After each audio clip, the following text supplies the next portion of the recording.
War in the Middle Ages was brutal and short for most who lived through it. Disease, infection, and poor armor made survival a rare privilege. Yet a few soldiers managed to walk away from wounds, betrayals, and impossible odds that should have killed them. They weren't just lucky. Each one had something that set them apart: awareness, discipline, timing, or the ability to read danger before it struck.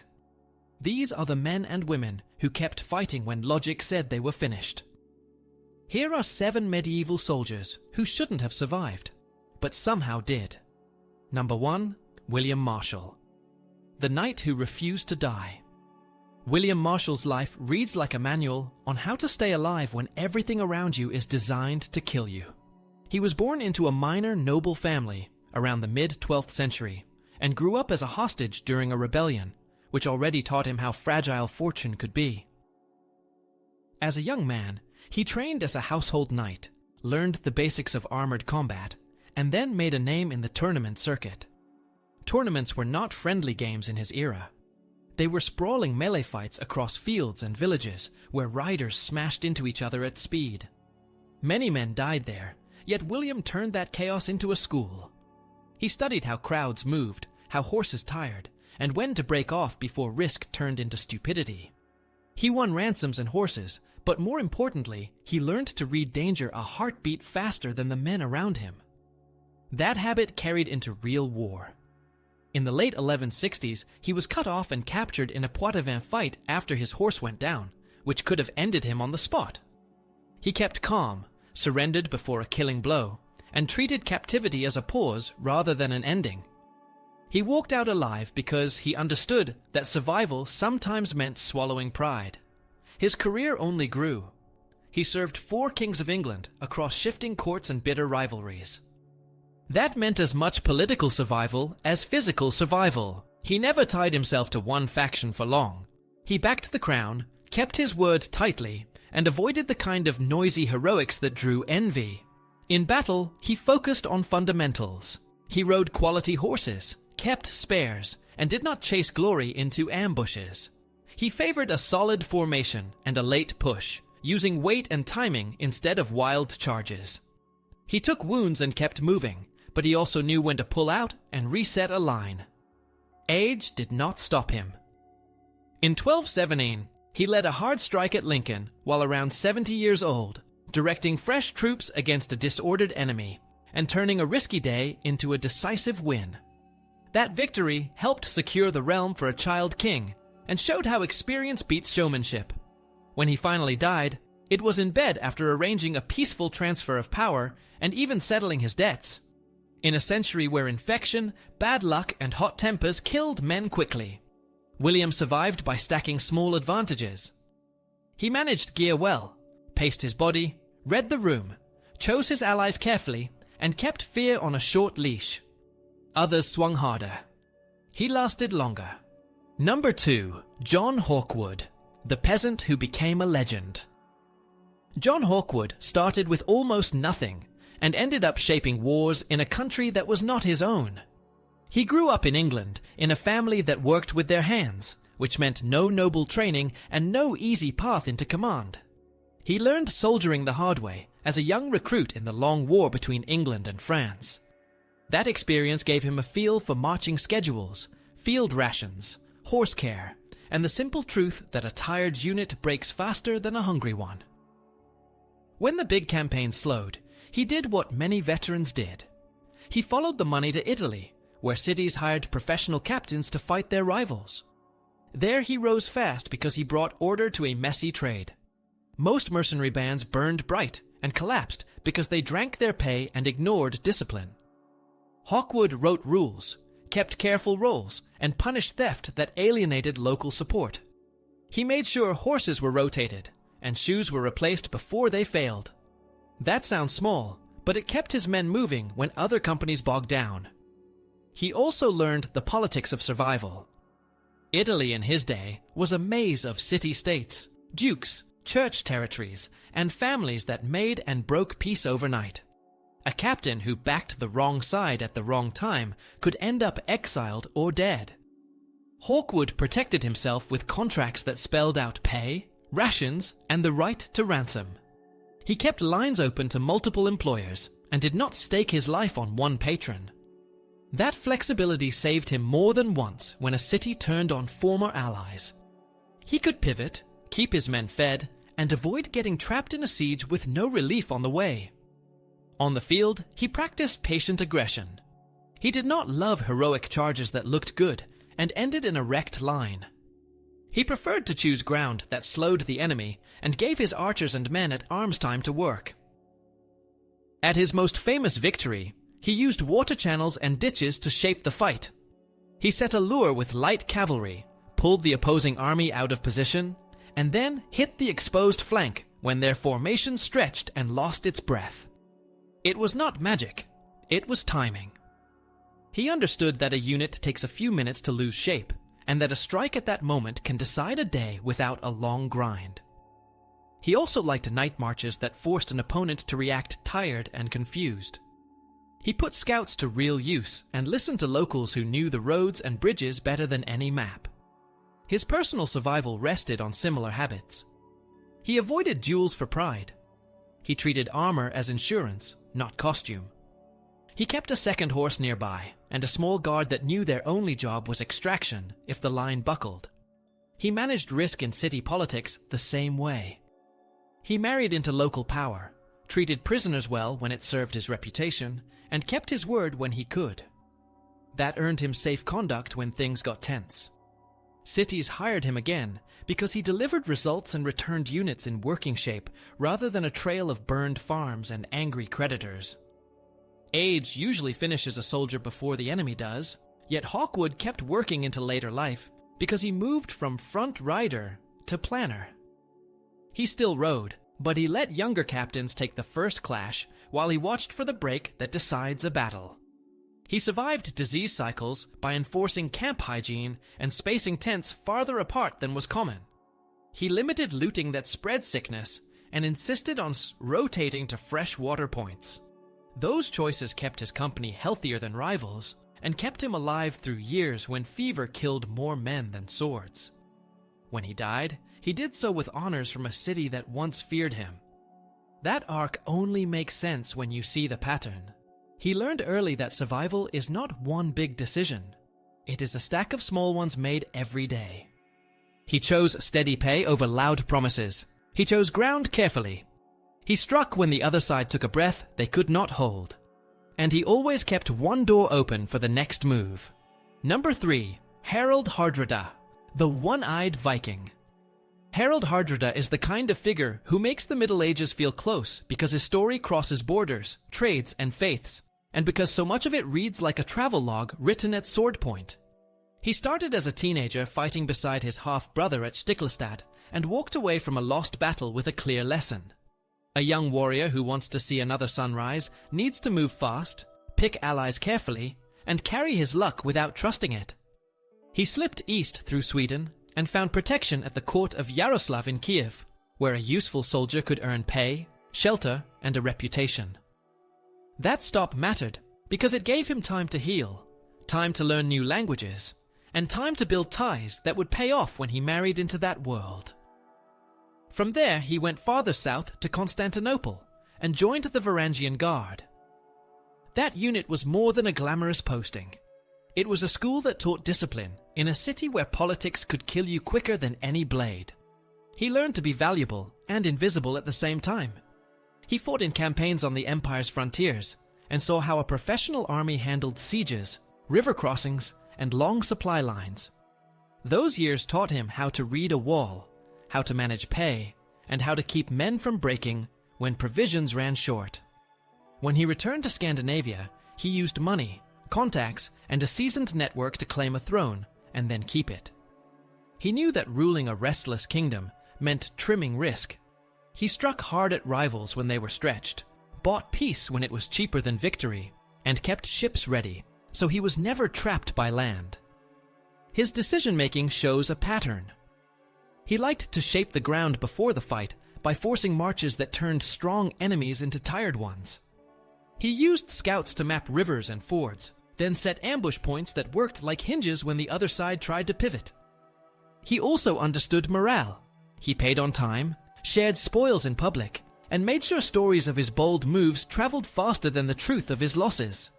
The image of the one-eyed thunderbolt belongs to that story machine. Sagas and later writers pushed him toward a mythic mold and compared him to the hard-edged wanderers of older tales. The value in that legend is not the detail. It is the way it captures his habit of turning setbacks into pressure on someone else. The best example is 1066. He gambled on England because the politics looked open, and because a local ally promised support. He moved fast and won at Gate Fulford, which showed he still knew how to break a line with surprise and weight. Days later, he faced a fresh English army at Stamford Bridge, and met an opponent who did everything he had been doing to others for years. The march, the surprise, the push at the weak point. He died there, but his long run up to that field shows why he should not have survived as long as he did, and why he did anyway. He kept changing theatres before the ground under him turned hostile. He learned from professional armies and kept those habits when he wore a crown. He balanced daring with structure. He liked noise on the day of battle, but he did the quiet work before it. That is what kept him alive from a broken cause in Norway to a royal hall in Kiev, to the gold halls of Constantinople, and back to a northern throne. Even his end underlines the point. He lost to someone who finally matched his speed, planning, and nerve. That is not a failure of nerve. It is the limit of a method that had carried him across half the known world. Number 4. Joan of Arc, the girl who outfought armies. Joan's path makes sense only when you see how a teenage outsider turned hard lessons into practical choices that kept her alive longer than anyone expected. She grew up in Domremy at the edge of a war that had been grinding down towns for decades. That meant she learned early what fear does to people and what steady confidence does back to it. When she reached the royal court, she did not ask for a heroic duel or a grand title. She asked for armor that fit, a banner that marked her position, and a chance to move supplies and men where they were needed most. The banner mattered because it let her direct action without vanishing into the crush. It also kept friendly archers from shooting at their own leader in the chaos of a town assault. At Orleans, she pushed for movement that most commanders had been avoiding. She wanted aggressive sorties, clean lines to the river, and bridges secured against sudden fires. She made the case that a siege is won by rhythm, not one big charge. That meant hauling boats, staging ladders before dawn, and keeping a clear chain of signals so units did not pile into the same gate at once. During the hardest fight, she took an arrow high in the shoulder and did something simple that saved lives and time. She stepped back to have the wound treated, kept talking to the men so panic did not spread, and returned to the wall once she could hold her weight. The message was plain. Pain is not a plan. Control is. After Orléans, she argued for pressure before the enemy recovered. She pushed the march to Jargeau and Patay, where speed turned English strengths into weaknesses. English longbow tactics needed prepared ground, stakes in the earth, and time to settle. She kept them moving, used cavalry for shock only when the line was already shaken, and leaned on artillery to break nerve before bodies broke. Her presence amplified discipline. She insisted on regular pay, mass before major actions, and a tighter camp that cut down brawls and disease. She banned the hangers on that swarmed armies and drained supplies. These choices sound moral, and they were, but they also kept a fighting force cleaner, quieter, and faster to form ranks when a horn sounded. Her greatest logistical win was getting the Dauphin to Rheims. That run through contested ground told the country that the crown was real again. She knew a crowned king pulls recruits, credit, and food better than any promise. That was survival on a national scale, and it extended her own time in the field because a stronger cause gives better cover. Her luck bent in 1430 when she was pulled from her horse outside Compiègne and handed to enemies who did not want a clean trial or an honorable ransom. She survived months of pressure by narrowing her answers and refusing the traps that demanded technical theology she never claimed to know. She asked for the council allowed by law and for a prison under church custody rather than a military cell, because she understood that process shapes outcomes as much as testimony. She did not get those protections, Yet she kept control of what she could. She dressed for safety inside a hostile jail. She spoke plainly about what she had done and left motives to God because motives could be twisted on the page. Even at the stake, she asked for a cross and set her eyes on it so the crowd would look at the symbol rather than stare at her fear. People often think her courage was noise. It was actually structure. She used armor not to play hero, but to stay mobile after falls. She used her banner to command without getting dragged into private duels. She timed assaults to artillery fire and river traffic rather than speeches. She leaned on faith to lock her focus when every rumor worked against her. That alignment of kit, tempo, and purpose kept her alive through wounds that killed others, through sieges that ate other leaders, and through interrogations that broke other prisoners. She did not survive forever, but she survived long enough to flip a dying war on its axis, and she did it with choices that would still look sound in any field manual today. Number 5. Fiore de Liberi, the monk who couldn't die. He was no monk in the literal sense, but the nickname fits because his approach to violence was patient, disciplined, and almost monastic in how it turned chaos into a set of calm choices. Fiore came out of the borderlands of northern Italy, where city-states hired and fired captains with the change of a season.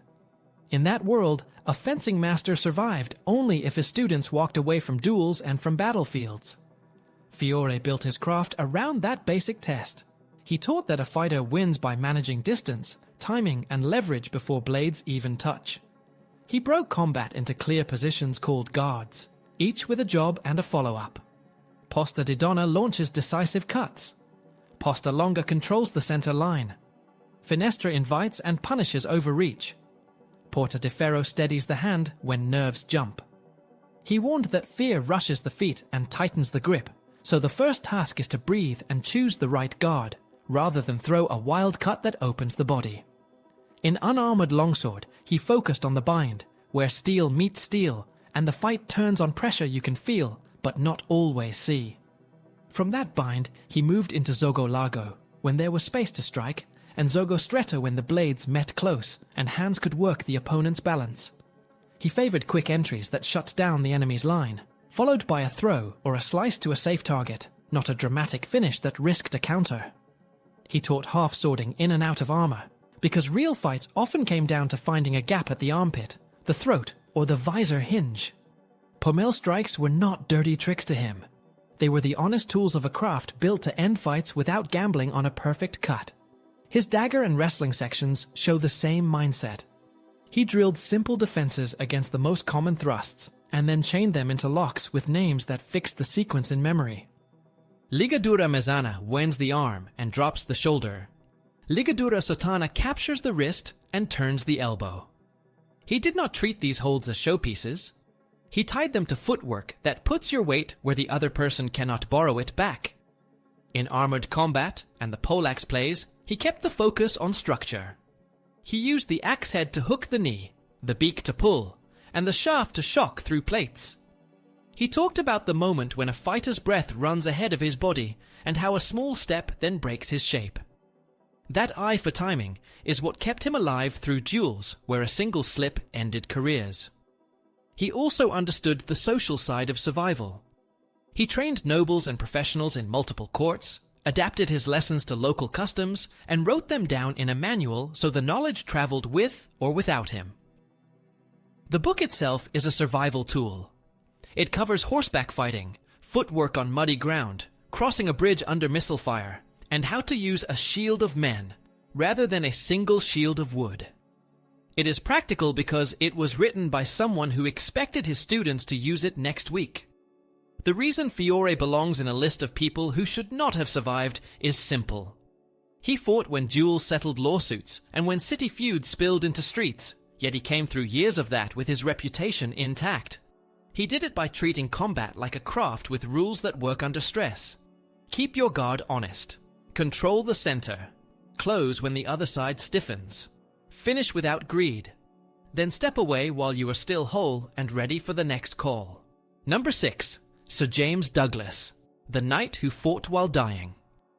Sir James Douglas earned the name Black Douglas from enemies who could not predict him, and from allies who knew he would do the hard work when others hesitated. He came of age while Scotland was being taken apart, so his first lessons were about moving light, trusting a few good riders, and striking where supply lines were thin. He learned to live off tight logistics rather than long wagons that slowed an army to a crawl. When castles were too strong to storm, he used ladders at night, changed the garrison from the inside, and opened the gate as dawn broke. The retaking of Roxburgh showed that method. He hid men under dark cloaks, made the walls look empty, and then turned the courtyard into a trap once the sentries relaxed. At Bannockburn, he played the role of a mobile hammer rather than a banner hunter. He watched the English line lose shape on soft ground and stepped in when the pressure would count. His value was not one great charge. It was judgment about when a push would break a tired unit and when it would only trade bodies. That is what kept him alive through fights that erased other names from the record. Between major battles, he practiced a kind of war that looks simple on paper and brutal in real life. He cut small bridges, stole horses, and smashed mills that fed forward garrisons, then disappeared across the border before heavier troops could react. He needed people to tell him which roads flooded first and which streams ran shallow in a dry month, so he kept local guides close and treated them as part of the command chain rather than as tools. He knew that information buys time, and time buys survival. He also understood fear as a weapon. The Douglas larder, where he emptied and burned a captured stronghold so it could not be used against his people, sent a message that pushed some garrisons to quit the next week rather than be taken apart slowly. Still, he drew lines. He wanted future recruits, not a country that hated him, so he kept pay regular when coin was available and enforced order in camp to stop his own men from turning into a problem. His personal habits looked unromantic and kept him breathing. He chose horses for stamina over glamour. He kept a spare mount ready on night raids because he knew mud kills as many men as swords when a retreat begins. He rode with a small guard that existed to pull him out when the line folded. He stayed out of private duels that served pride more than the cause. In old age, for a medieval fighter, he still carried weight because he let younger men take the first clash and saved his energy for the moment the enemy flinched. After Robert the Bruce died, he took the king's heart in a silver casket and set out to carry it toward the Holy Land, which tells you how he thought about duty. On the road, he met a Castilian campaign against Granada and stepped in rather than pass by. At Teba, he was trapped in a swirl of heat, dust, and fast riders, and he died there, as he likely expected a soldier would. The reason he belongs on a list of people who should not have survived is everything that happened before that day. He lived through years of night attacks, ambushes, and border raids because he reduced risk into small pieces. He knew when to push 200 yards and when to vanish 2 miles. He managed food, horses, scouts, and rumor with equal care. He carried a reputation that frightened enemies while keeping his own side steady. In a time that punished rash courage, he used patience as a blade and turned it into a career that outlasted most of his generation. Number 7. Jean de Carrouges, the soldier who wouldn't burn. Jean de Carrouges was a Norman knight from a rough border world where lawsuits could end with lances, and his life shows how a stubborn fighter can outlast court politics that should have swallowed him. He served under regional lords, earned his spurs in raids and small wars, and built a reputation for hard riding and a short temper that he kept just within the line of honor. His fortunes turned when a property dispute and a tangled web of favors pulled him into conflict with another knight, Jacques Legris. What began as rivalry over patronage and land hardened into a criminal accusation after Jean's wife, Marguerite, charged Legris with rape. In 14th century France, that claim did not simply test 2 men. It tested a household, a network of nobles, and the crown's sense of order. Jean pressed the case through local courts and up to Paris, while his enemies pushed back with influence and counter-stories. He understood that paper alone would not save his name. He asked for a trial by combat, the last lever a knight could pull when he believed every other channel was crooked. If he lost, he would be executed as a false accuser. Worse, Marguerite would be burned for perjury. That threat is the heart of why he belongs here. He fought not only to keep his own head, he fought to stop the fire waiting for his wife. The duel was staged under royal oversight, with thousands watching. It was not a tidy sport.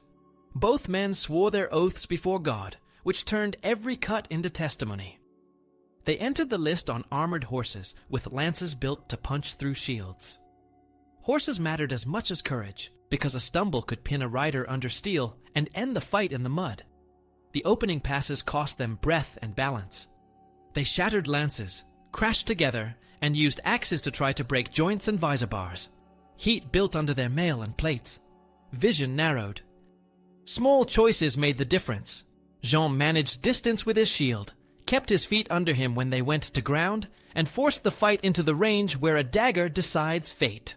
Legris nearly pinned him, which is how most duels ended, with one man smothered or locked until he had no air left. Jean rolled, trapped an arm, and drove his blade into the vulnerable point he had trained to find when all the big swings were gone.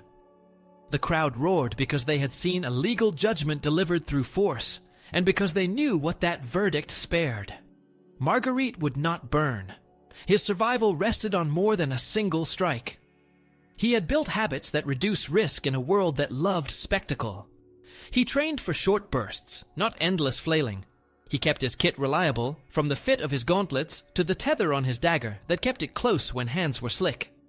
He understood how armor trades speed for protection, and shaped his plan around controlled bursts rather than showy charges.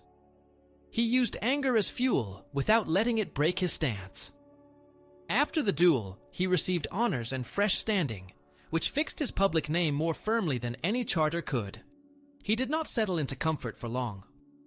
Like many knights who lived by the sword, he returned to campaigning and met the hard truth that survival is a moving target. Later expeditions pulled him toward distant fronts, where disease, bad planning, and unlucky ground ruined men with better titles and richer friends. The lesson of his arc is not that one victory ends danger. It is that a fighter can meet a rigged world with structure and come through it for a time. Jean de Carrouges should have been crushed by patronage and rumor. He should have lost air under a fallen horse or under a rival's knee. He should have faded into the long roll of nameless retainers. He did not, because he treated honor like a plan rather than a pose, and because when the law turned into a list of weapons, he was ready to argue with steel and win.